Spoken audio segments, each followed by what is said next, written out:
Bonjour ou bien le bonsoir. Aujourd'hui, on va faire le récit de la révolte de Sobibor le 14 octobre 1943. Le 5 juillet 1943, Heinrich Himmler décide de revenir à Sobibor car il avait déjà visité en 1943.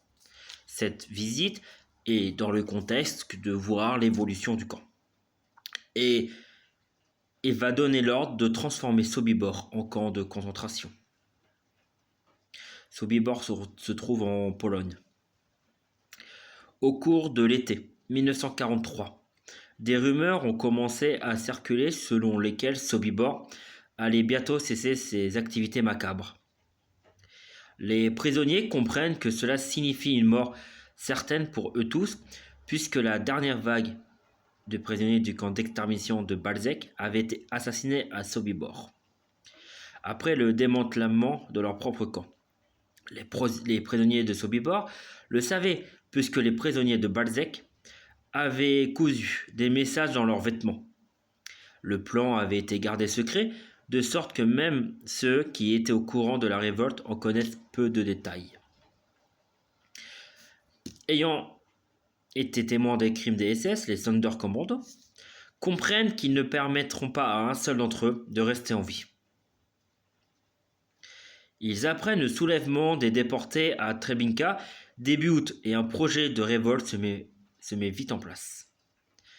Le 23 septembre arrive un convoi de juifs biélorusses, tous infectés à la construction des bâtiments, avec Léon Felder comme chef, secondé par Alexander Petersky, lieutenant de l'armée rouge, qui est prisonnier de guerre. Il sera surnommé Sacha par les autres détenus. Le 14 octobre 1943, la révolte éclate dans le camp. Judel Lerner est un des responsables. Comme prévu, à 16h, au moment de l'appel pour le rassemblement, les prisonniers sont armés de couteaux, de haches ou de pelles. Réussissent à désarmer des gardiens, à les isoler et à tuer une dizaine de SS et de gardes. Les gardes étaient tous ukrainiens. La première personne à être assassinée par les prisonniers est Johann Niemann, l'officier SS le plus haut gradé en service à ce jour-là à Sobibor, et il est en fonction de remplacement, car le commandant de base du camp avait pris des vacances. Il est tué dans le baraquement du tailleur par un coup de hache à la tête par Alexander Choubayav, un soldat de l'armée rouge, et qui travaille dans un Sonderkommando. Il tente sans succès d'atteindre la porte principale, alors que la foule déferle. Il y a un moment de confusion pendant lequel les gardiens des tours ne réagissent pas.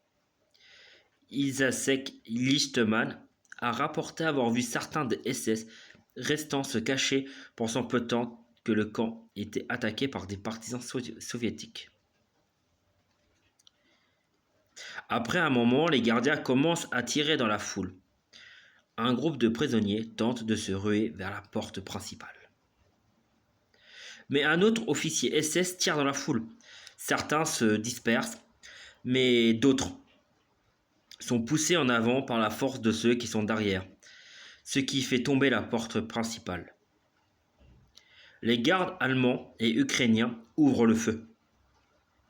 Ils réussissent à ouvrir une brèche dans les barbelés, puis parviennent à s'échapper à travers le champ de mines qui entoure le camp. Des dizaines d'entre eux y trouvent la mort, plus d'une centaine sont repris et abattus. Près de 320 déportés, sur un total de 150, réussissent à s'évader. Mais seulement 53 survivent à leur fuite. Quelque temps plus tard, durant cette révolte, 9 membres de la SS et 2 gardiens ukrainiens périssent. D'autres prisonniers du Versailles ont essayé de s'échapper par les barbelés derrière les baraquements des officiers SS, pensant à juste titre qu'il y aurait moins de mines à cet endroit. De nombreux prisonniers qui ont tenté de sortir de cette façon restent coincés sur les barbelés. Parmi ces prisonniers se trouve Thomas Blake, qui a survécu parce que la clôture s'est effondrée sur lui. Alors qu'il est allongé sur le sol, il voit les prisonniers devant lui exploser alors qu'il traverse le champ de mines. Blake se libère en se glissant hors de son manteau coincé sur le fil barbelé et en courant à travers les mines qui explosent et arrivent à rejoindre la forêt. Environ 300 prisonniers se sont évadés dans la forêt.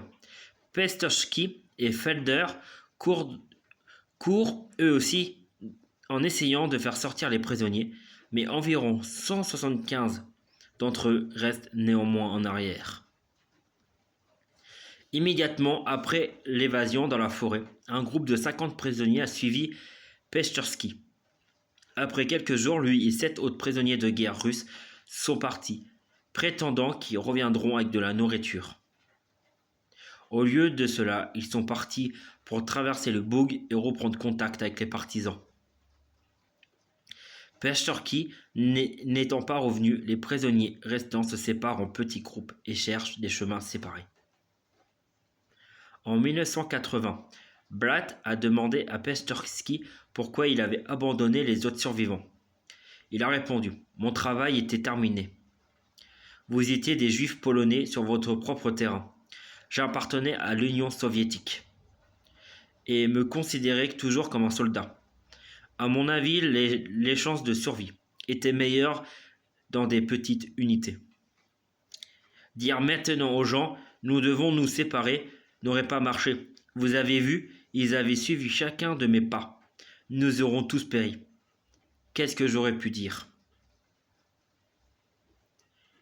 L'historien néerlandais et survivant de Sobibor, Jules Chelvis, estime que 158 détenus ont péri lors de la révolte de Sobibor, tués par les gardes ou dans les champs de mines entourant le camp. 107 autres ont été tués par les SS, la Wehrmacht ou les unités de police de leur peau, qui les poursuivaient.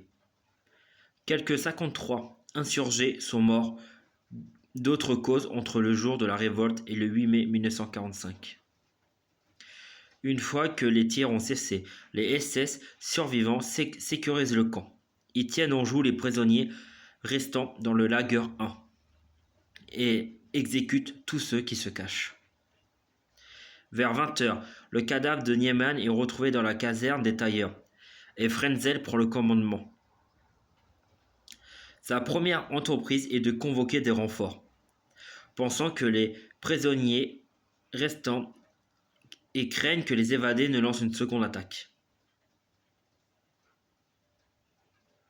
Après avoir découvert que les prisonniers ont coupé les lignes téléphoniques, il va utiliser le téléphone de la gare de Sobibor, situé à quelques mètres du camp.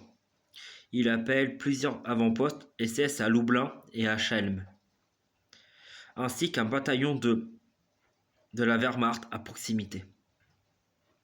Les renforts sont retardés par une confusion bureaucratique et par le fait que les lignes de chemin de fer ont été détruites par les mouvements de résistance polonaises. Cependant, un groupe de responsables SS arrive un peu plus tard dans la nuit. Wirth ordonne à Erich Bauer d'aller convoquer en personne le SIPO, qui est la police de sûreté allemande de Chelm, puisque Frenzel n'a pas réussi à les joindre par téléphone. Bauer rechigne, craignant d'être attaqué sur le chemin. Pendant la nuit, les SS ont ratissé le camp, à la recherche de prisonniers cachés.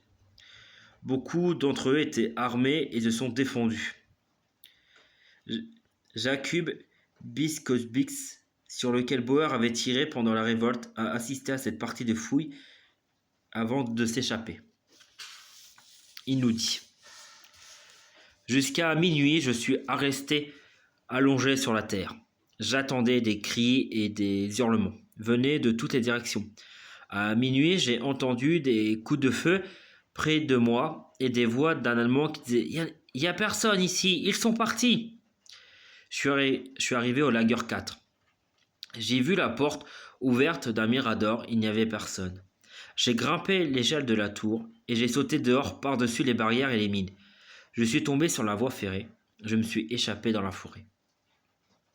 Tout le lendemain du 15 octobre, les SS de Sobibor sont rejoints par d'autres unités de SS, dont Hermann Wolf, ainsi que 80 soldats de la Wehrmacht. Ils conduisaient les 159 prisonniers au Lager 3 et les fusillent. Une chasse à l'homme commence, sur la terre et dans le ciel. Les habitants se voient offrir des primes pour les aider. Plusieurs officiers SS impliqués dans cette chasse à l'homme ont été proposés pour recevoir des médailles.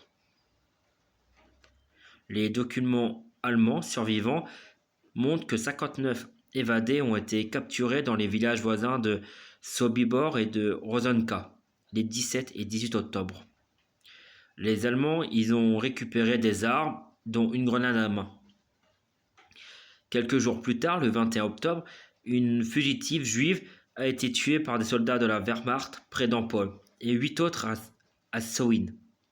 Au total, les archives indiquent qu'au moins 107 évadés ont été tués spécifiquement par les Allemands, tandis que 23 autres sont connus pour avoir été tués par des non-allemands. Le 19 octobre, le chef SS Himmler ordonne la fermeture du camp.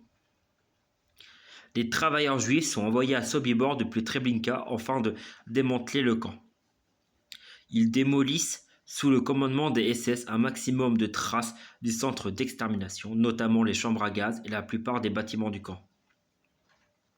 Puis ils labourent le sol, plantent de nombreux pins sur le site. Ils y construisent une ferme d'aspect anodine, afin qu'il n'y ait aucune trace visible des crimes commis.